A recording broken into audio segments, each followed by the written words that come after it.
1 Samuel 5. When the Philistines captured the ark of God, they brought it from Ebenezer to Ashdod. Then the Philistines took the ark of God and brought it into the house of Dagon, and set it up beside Dagon. And when the people of Ashdod rose early the next day, behold, Dagon had fallen face downward on the ground before the ark of the Lord. So they took Dagon and put him back in his place.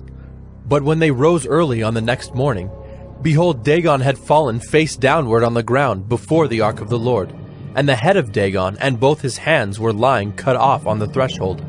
Only the trunk of Dagon was left to him. This is why the priests of Dagon, and all who enter the house of Dagon, do not tread on the threshold of Dagon in Ashdod to this day.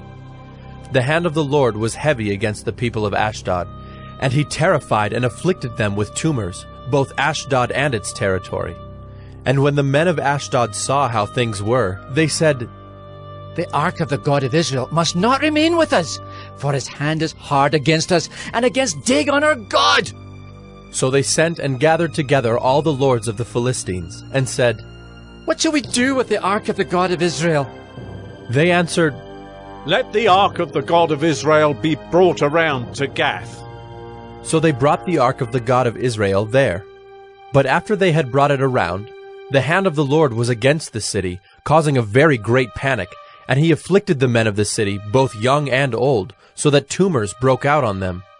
So they sent the ark of God to Ekron.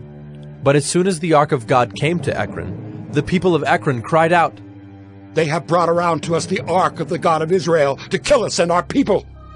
They sent, therefore, and gathered together all the lords of the Philistines, and said, "Send away the ark of the God of Israel, and let it return to its own place, that it may not kill us and our people." For there was a deathly panic throughout the whole city. The hand of God was very heavy there. The men who did not die were struck with tumors, and the cry of the city went up to heaven.